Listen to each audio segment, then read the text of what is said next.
Hey skiers, I'm Jeff from skiessentials.com. I got Bob down there. I am on the 2022 Head Core 99 right now.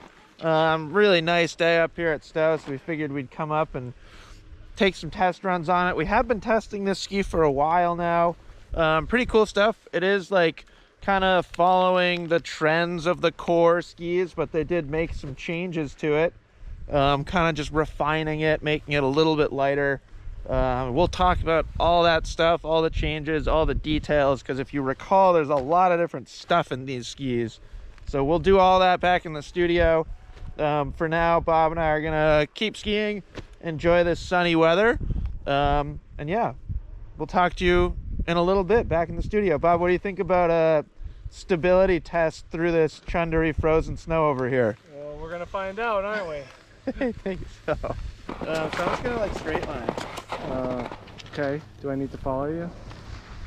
No. All right. 2022 Core 99 177 centimeter stability test.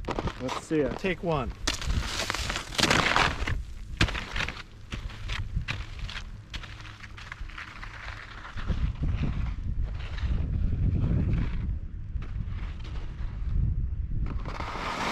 I think it passed. What do you think? Pretty good? At least give it an A minus. Yeah, no, it looked good from up there. It sounded crazy. B plus, A minus. And then you got further down and you couldn't hear the sound until it got back up to me. It was pretty funny. Oh, really? Yeah.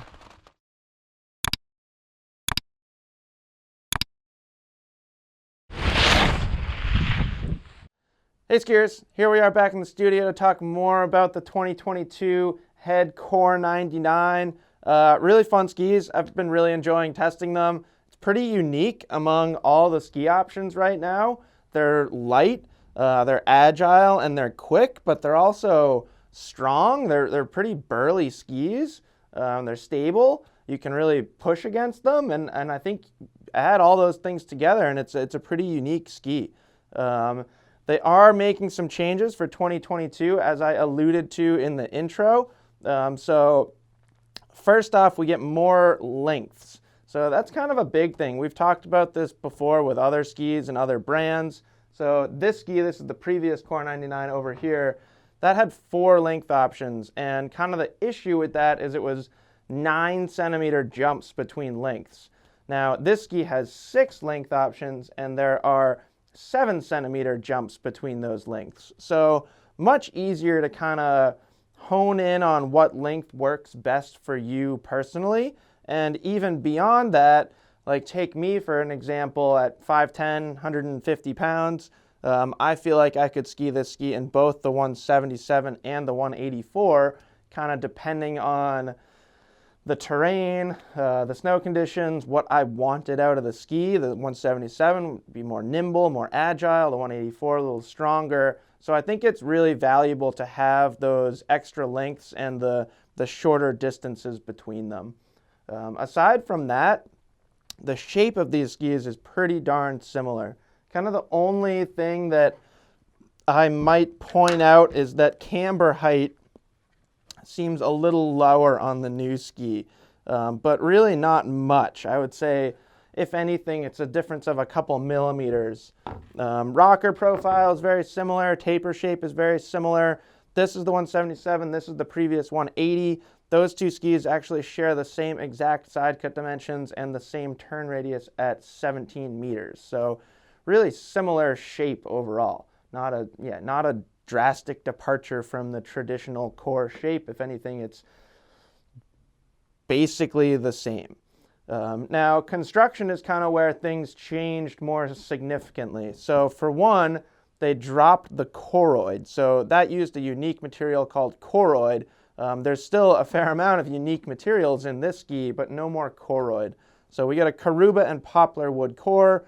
We get 2 sheets of fiberglass, we get 2 sheets of carbon, one on the top and one on the bottom. There actually is basically a fiberglass wrap as well, but before you get to that, there's graphene in the tips and tails. So graphene is the lightest and strongest material in the world.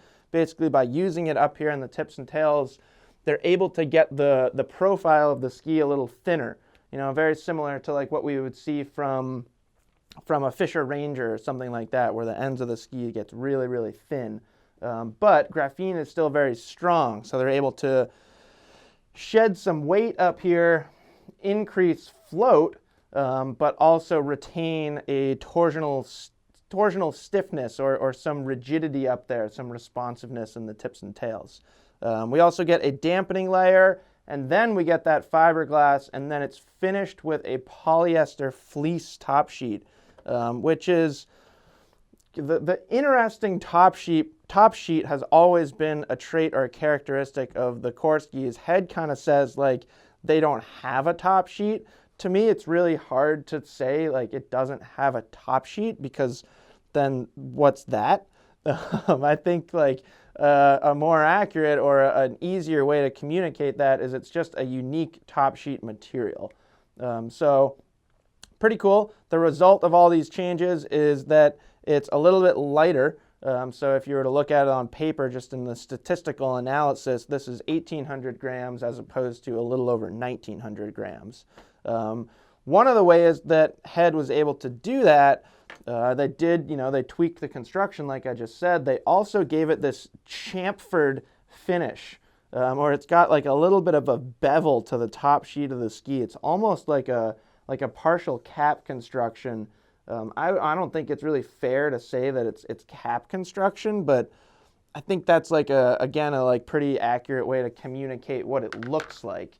So not only is that taking some mass out of the ski, it's also designed to increase durability, because you don't have like a sharp 90-degree angle, so where it's like really prone to top sheet chipping.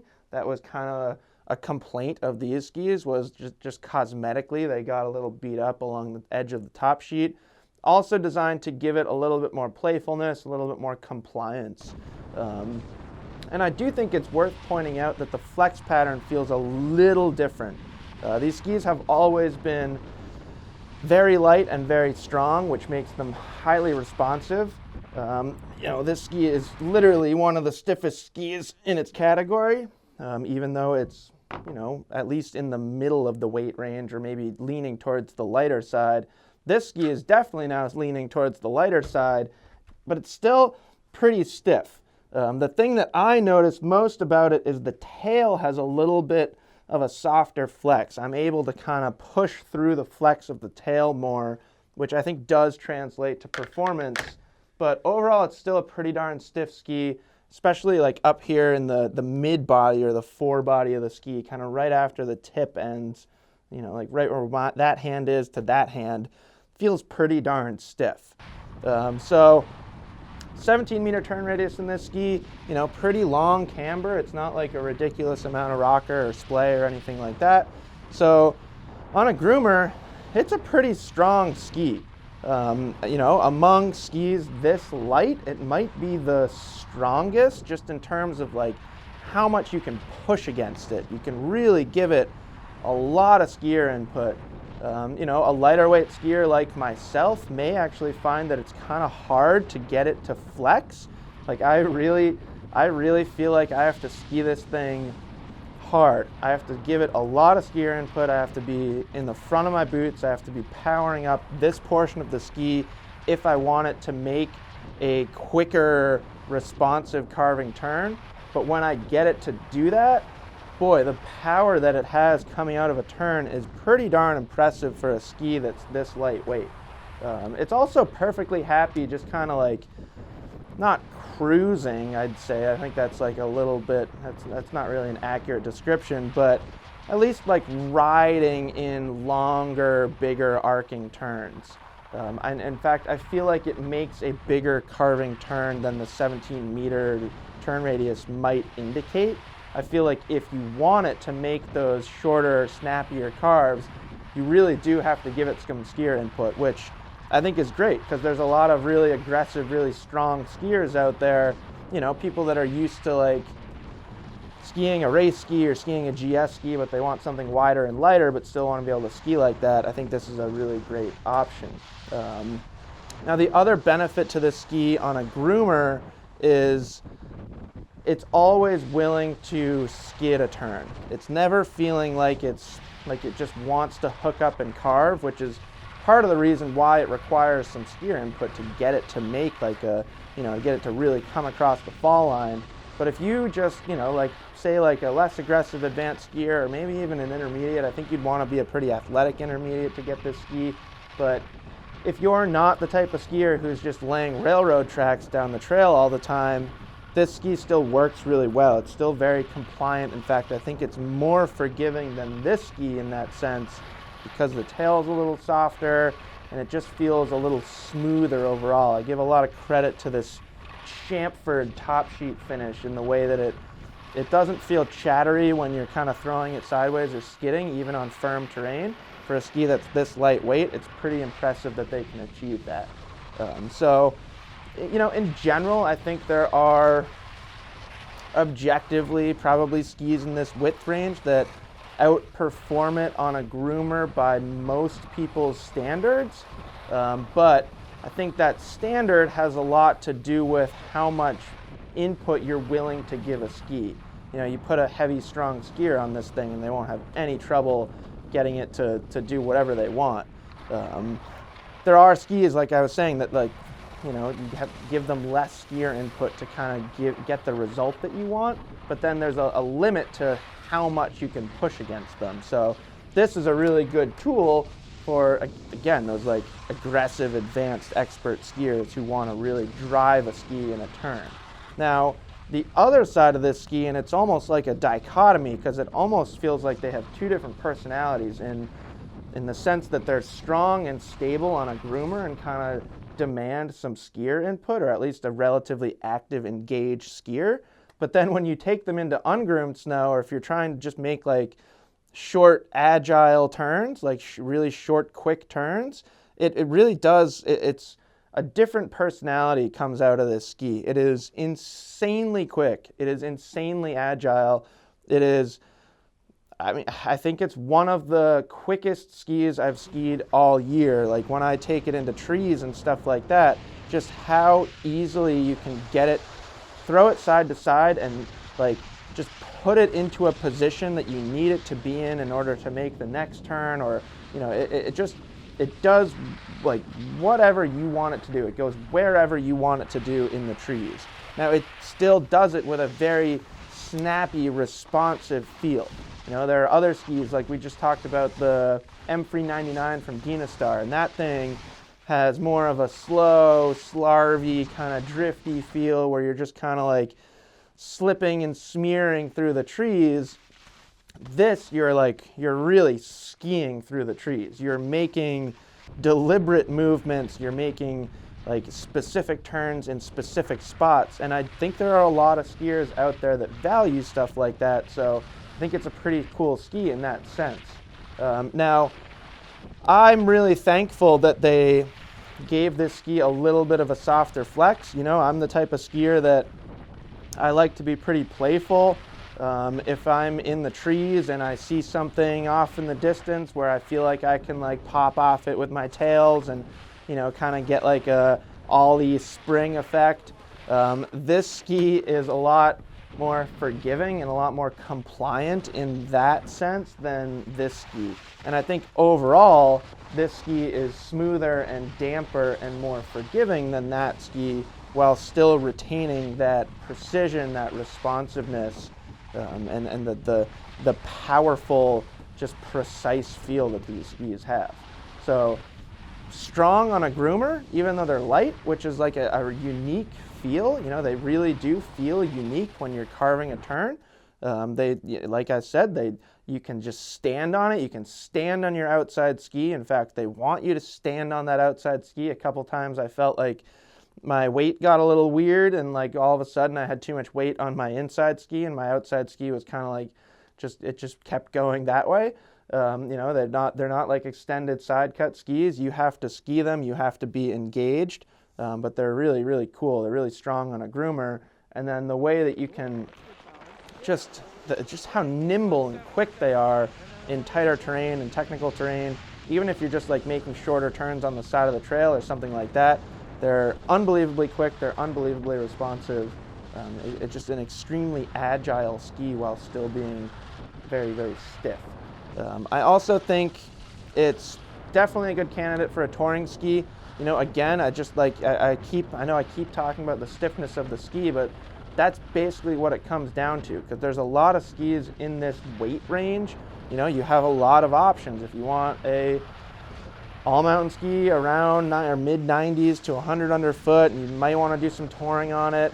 You know, I think about a ski that keeps coming up in my mind is the Ripstick 96 from Milan. Very similar weight overall, but different flex patterns. That ski has a softer flex, more playful flex pattern, so that makes it a little easier to access the get it to flex into a turn and access kind of its energy and power out of a turn. But this ski is going to be really fun for a skier that wants that lightweight feel. You know, you're like looking at a certain weight figure and you want it to be under that weight figure, but you still want a stiff, powerful, precision-oriented ski. That's really how I think about the Core 99. So, you know, as I've often said before, I think it's really cool that this ski has kind of carved its own niche in the industry. It has its own feel. It has its own following. You know, there are people out there. I see it in your comments all the time. I see people say, like, I prefer the Core. You know, somebody will leave a comment, then they're saying, like, Enforcer, Ripstick, Core, you know, whatever, throw whatever ski you want in there, Mindbender, and somebody will say something like, those are all great skis, which, yes, I agree 100%. And then I've seen a lot of people saying the Core is kind of my thing, which I think it makes a lot of sense because it's such a unique ski that when you find it, if you're that type of skier, you know, and you're just like, yeah, this is my ski. So that's the Core 99 from Head. I really like the changes that they made. You know, I think this was a really good ski. I think there were a lot of benefits and a lot of value to this ski as well. I think they retained all of that, but they probably widened the audience a little bit, you know, in the sense that it's a little bit more forgiving and a little bit softer in the tail, so not as like jarringly stiff if you make a mistake, or it's not going to buck you if you get into the back seat or anything like that. It might still, but it's not going to as much as that ski did. So I think they did a great job with the kind of tweaks to construction and the way they refined this ski. And it's still, yeah, it's still a Head Core. It still has all those like characteristics that we associate with the Core. So let us know if you have any questions about it. As usual, I'm sure there's a bunch of skis that people want to compare this to. Even if you want to know more direct comparison to that ski, don't hesitate to leave a comment, get in touch with us directly. You can always reach us by phone and get a skier on the phone, and we love talking about skis. So yeah, don't hesitate to get in touch if you want to chat more about it. And we will see you guys out there on the slopes testing more skis.